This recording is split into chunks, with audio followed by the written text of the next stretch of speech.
Ash Nicole from the Midday, and you know what is very exciting? It was Black History Month, but what's more exciting is that we have a very special guest in the building today.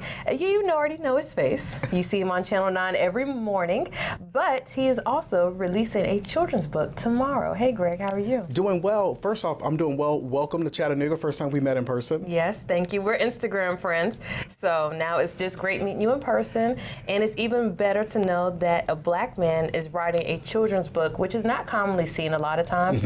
So I just want to know, what was the inspiration behind the book and the name of it? You know, honestly, I really wanted to write a book years ago because I'm so fascinated with kids and, you know, their learning ability and giving them new material to learn. But, you know, what I've noticed in schools, there's a lack of books that look like you and I. And so the goal is, in all of this, is to create a new book series that kids can read, especially, you know, when I think about young kids who look like me, you know, African-American boys, African-American male boys can see themselves on the cover of a book. And so Jeremiah's New Beginning is a new beginning for me, a new beginning for a new book series that's going to be out there. But more importantly, Jeremiah and his twin sister Madison are going to go on so many different adventures. And so many people have asked me, you know, is Jeremiah you as a kid? He's not me.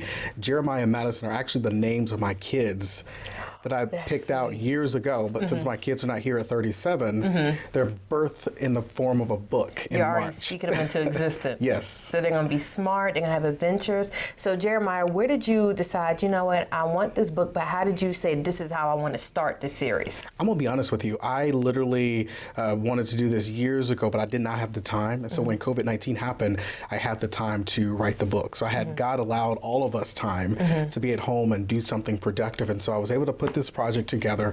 And so I thought about what could I do for this first book. And so the first one is focused on health and wellness. You know, being an African-American man, I have a history of hypertension, diabetes, and so many other things in my family. So I wanted to put together a book so kids can start thinking about making those healthier choices. And, you know, I've been on that journey. I've lost weight, gained weight, but you know, I'm back on that journey now. And just a few years ago, to be honest with you, I was like in this dark place. I lost a lot of weight. People said, "Oh my God, you look amazing." But to be honest with you, deep down inside, I was just in a place I was spiritually, mentally, and emotionally just at a low because I had not worked on that side of me. So I had worked on the physical side, lost weight, looked great, but my head was not in the right place. So I took the time over the past several years to get my headspace right. Now I can tackle the physical aspect of the journey. Good. You know, from what you're saying, it sounds like this book is almost like a journal to a younger self of you. So is this what this series is going to be like, the flowing of encouragement words to the young you to give yourself inspiration? Is that that's what it sounds like? Something like that. And then also my goal is, this is a short chapter book for kids based on the 3rd grade level with the goal of giving different messages for kids. So I'm going to do books with self-esteem, bullying, and so many different things that kids deal with on a day-to-day basis.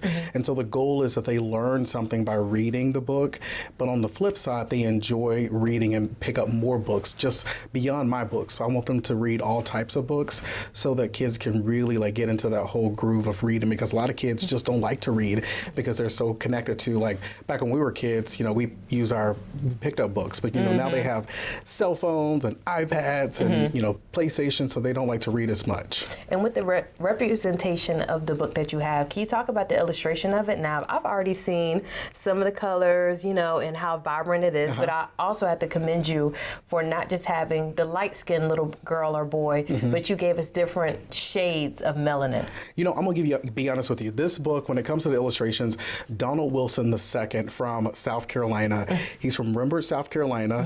He is a teacher outside of Columbia, South Carolina, 5th grade teacher. And so when I reached out to him in last summer and I said, you know, Donald, I would love for you to be a part of this project. He looked at the book, he loved it, and he said, you know, what do you want the characters to look like? And I said, you are an illustrator. Use your imagination and come up with the character. So I let him come up with them, and so it was his idea. And I will say this right here. We had a discussion about the teacher at one time because I was going to make the teacher Hispanic or I was going to make the teacher white.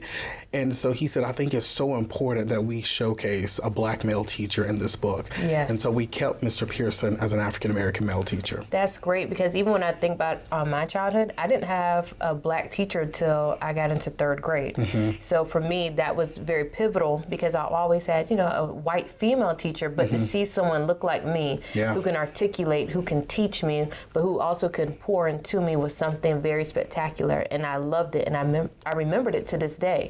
Now I want to know, with the book series, where can we get it? I'm so excited. You can get it on Amazon, Barnes & Noble, booksamillion.com, Walmart.com, Apple Books, and so it's also locally at Book and Cover here in Chattanooga. And then where can we get in the local area? In the local area, it's a bookstore called the Book and Cover in Chattanooga. You can go there, and there's also some other bookstores, indie bookstores, that they're going to pick it up. So pretty much where books are sold, you can go there, ask for it. They can just ask from the Jeremiah's New Beginning, and they can look it up and have it sent to your home. I am excited, and I'm more excited about the series, kind of mother and father, and then we get to see more about the sister.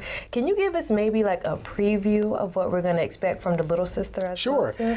The next book, Jeremiah, and the next book, Madison is going to go through some self-esteem issues, and it's something to do with her hair. I'll tell you that.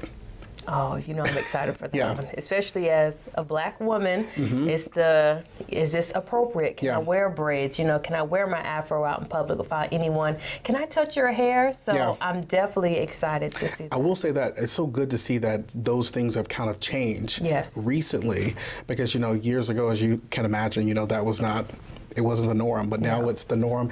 I love seeing black females with braids on TV and doing the news or the afro. I think it's just amazing. Yes, and I just want to say thank you, Greg, so much, just not for me, but just for any young person coming up and say, wow, I can write a children's book. I can write any book that I want to. Thank you. So make sure you go out and get Jeremiah's New Beginning. There it is.